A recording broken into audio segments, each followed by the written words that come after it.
لو تناهيتم إلى سر الحياة وصنعتم كائنا حيا نرى. آگے اللہ نے انسانوں کی ایک شکایت بیان کی ہے. فرمایا کہ ظہر الفساد فی البر والبحر، خشکی اور تری میں فساد پھیل رہا ہے بما کسبت ایدی الناس، لوگوں کی بدعمالیوں کے سبب.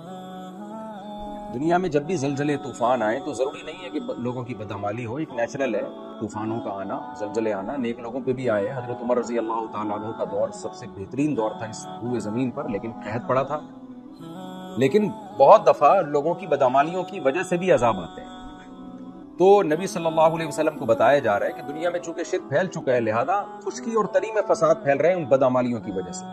تو کچھ فساد تو ایک قدرتی حادثے کا نتیجہ ہوتے ہیں، اور کچھ فساد ہوتے ہیں اللہ انتقام لیتا ہے انسانوں سے تاکہ وہ لعلہم یرجعون، تاکہ وہ لوٹ آئیں. تو وہ اللہ انتقام کیوں لیتا ہے؟ لیذیقہم بعض الذی عملوا، تاکہ اللہ ان کے کچھ اعمال کا بدلہ دے ان کو. پورے اعمال کا بدلہ تو آخرت میں ملے گا، کچھ اعمال کا بدلہ ان کو دنیا میں ہم دے دیں. لعلہم یرجعون، تاکہ یہ واپس لوٹ آئیں، اللہ کی طرف رجوع کریں. یہاں دو باتیں سمجھنے کی، بلکہ تین باتیں. ایک بات تو میں نے بتا دی آپ کو کہ زلزلے طوفان ہمیشہ اللہ کی غضب کی علامت نہیں ہوتے، بلکہ نیک لوگوں پہ بھی یہ ساری چیزیں آتی ہیں. اور بارش جب ہوگی تو اس میں اگر کوئی نیک آدمی کا گھر بھی ہوگا، اگر سب کے گھر ٹوٹیں گے تو اس کا گھر بھی ٹوٹے گا. لیکن اتنی بات ضرور ہے کہ اللہ نے یہ حادثات دنیا میں رکھے کیوں ہیں؟ تاکہ لعلہم یرجعون، انسانوں کی عقل ٹھکانے رہے کہ دنیا دل لگانے کی جگہ نہیں. ابھی دیکھیں کورونا آیا تھا، اس نے کروڑوں لوگوں کی جان لے لی، موت کے گھاٹ اتار دیا. تو ان سب چیزوں کا فائدہ یہ ہوتا ہے کہ انسان چاہے کافر ہی کیوں نہ ہو، اس کو دنیا کی بے ثباتی کا یقین ہوتا ہے. کیونکہ جب آپ کو دنیا میں سب کچھ مل جائے نا تو پھر انسان اللہ کو بھول جاتا ہے. تو اللہ تعالیٰ یہ دنیا میں حادثات دکھاتے رہتے ہیں. قدرتی حادثے بھی در حقیقت ہے تو وہ قدرتی، لیکن وہ بھی تو اللہ نے اس لیے رکھے ہیں نا تاکہ لوگوں کو یقین آئے بھائی یہ دنیا رہنے کی جگہ نہیں ہے، کسی بھی وقت کچھ بھی ہو سکتا ہے. دل نہ لگائیں اور اللہ کی طرف لوٹیں. ایک بات تو یہ ہو گئی. دوسری بات یہ کہ بعض دفعہ یہ حادثے آتے ہی انسانوں کی بدعمالیوں کی وجہ سے. اب جو ملحد اور کافر لوگ ہیں وہ یہ بات نہیں مانتے، لیکن ہم قرآن کو مانتے ہیں. اللہ کہہ رہا ہے کہ بعض دفعہ آتی ہی تمہاری بدعمالیوں کی وجہ سے. تو وہ الگ بات ہے کہ اس کا اللہ کوئی سبب پیدا کر دیتا ہے. یعنی جب زلزلہ آئے گا تو ظاہر ہے کوئی زمین سے پلیٹیں بھی اللہ ہلائے گا نا. اب اس میں یہ کہنا کہ یہ عذاب کی وجہ سے نہیں ہے تو پلیٹیں ہل گئی ہیں، تو وہ ہلائی کس نے؟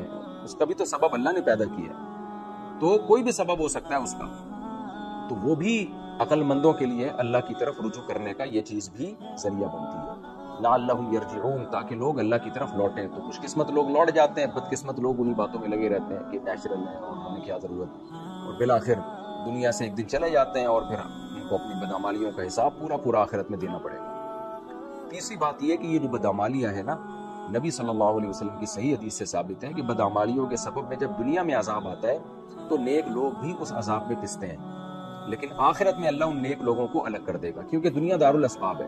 اس میں ایسا نہیں ہوتا کہ جی زلزلہ آ رہا ہے برائیوں کی وجہ سے تو نیک آدمی پہ کوئی اثر نہیں کر رہا اور بروں کو اثر کر رہا ہے. نہ، صحیح بخاری صحیح مسلم کی حدیثوں سے یہ بات ثابت ہے کہ دنیا میں جب عذاب آتا ہے، جیسے نبی حضرت عائشہ نے فرمایا کہ یا رسول اللہ یہ تعاون کیا ہے. آپ نے فرمایا اللہ کا عذاب ہے، جس قوم پہ چاہتا ہے اللہ مسلط کرتا ہے، لیکن یہی عذاب نیک لوگوں کے لیے رحمت بن جاتا ہے، کیونکہ نیک لوگ بھی اس میں ہلاک ہوتے ہیں.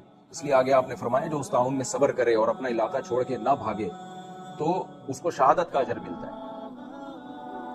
تو یہ ایک اہم بات ہے. ایک اور بات یہ، دوسری بات یہ کہ یہ جو قرآن نے کہا ہے کہ خشکی اور تری میں فساد پھیل رہا ہے، تو خشکی میں فساد کا مطلب تو سمجھ میں آتا ہے زلزلے آنا، طوفان آنا.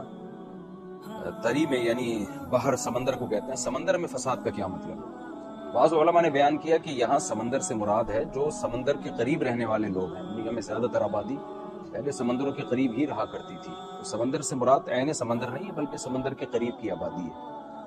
اور یہ بھی مطلب ہو سکتا ہے کہ سمندروں میں بھی فساد ہوتا ہو جس کا ہمیں نہیں پتا کہ اس کے خشکی پہ کیا اثرات ہوتے ہیں. ہو سکتا ہے بعد میں ہمیں معلوم ہو یہ بات. سمندروں میں زلزلے آتے ہیں، اس کی وجہ سے آپ کو پتا ہے سونامی کا زلزلہ سمندر میں آیا تھا، اس کی وجہ سے خشکی پر کتنی بڑی تباہی پھیلی.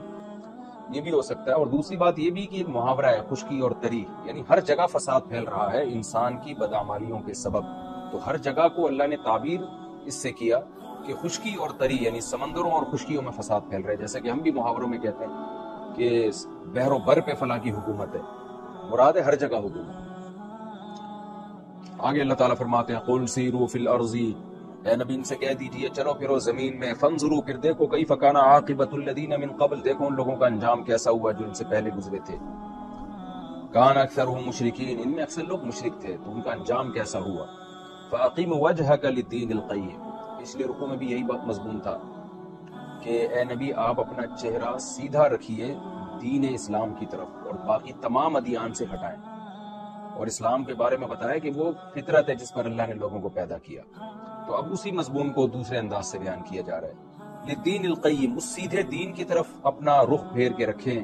من قبل ان یاتی یوم لا مرد له من اللہ، اس سے پہلے کہ وہ دن آئے جس دن اللہ کی طرف سے کوئی لوٹانا نہیں ہوگا، وہ دن لوٹ نہیں سکتا، ریورس نہیں ہو سکتا. یومئذ یصدعون، اور جس دن ایسا ہوگا لوگ ٹکڑوں میں بٹ جائیں گے. نافرمان اور فرما بردار دنیا میں ایک ساتھ رہ رہے ہوتے ہیں، لیکن آخرت میں اللہ الگ کر دے گا. وہ کیسے الگ کرے گا؟ اللہ کہتے ہیں دو طرح کے بڑے طبقات بن جائیں گے. من کفر، جس نے کفر کیا ہوگا، فعلیہ کفرہ، اس کا کفر اسی پر وبال بنے گا. ومن عمل صالحا، اور جس نے بھی نیک عمل کیا، فلانفسہم یمہدون، تو یہ لوگ اپنے ہی لیے تیاری کر رہے ہیں، اپنی ہی آخرت سنوارنے میں لگے ہوئے ہیں. کیوں یہ اپنے لیے فائدہ پہنچا رہے ہیں اپنے آپ کو؟ لیجزی الذین آمنوا وعملوا الصالحات من فضل، تاکہ اللہ تعالیٰ ان کو بدلہ دے دے. یعنی یہ جو آخرت میں لوگ ٹکڑوں میں بڑھ جائیں گے اور اللہ دو فریق بنا دے گا، ایک برے لوگوں کا ایک اچھے لوگوں کا، یہ کیوں کر دے گا اس کی اللہ وجہ بیان کر رہے ہیں، تاکہ اللہ ایمان والوں اور عمل صالح کرنے والوں کو اپنی فضل سے بدلہ دے اس کا. یعنی اگر آپ قیامت کا انکار کرتے ہیں، آپ مانتے نہیں ہیں کہ آخرت ہے اور قیامت قائم ہوگی، اس کا مطلب آپ کہہ رہے ہیں بزبان حال کہ جو جتنا بھی اچھا عمل کر لے اس کو کوئی بدلہ نہیں ملتا. دنیا میں تو آپ دیکھ لینا کتنے لوگ ہیں جنہوں نے انسانیت کی خدمت کی، کتنے لوگ ہیں جنہوں نے بڑے اچھے کام کیے، تو دنیا نے کیا بدلہ دیا؟ بلکہ بعض دفعہ ان کے ساتھ دھوکہ ہو جاتا ہے، کرتا کوئی اور ہے، کیش کوئی اور کرا لیتا ہے.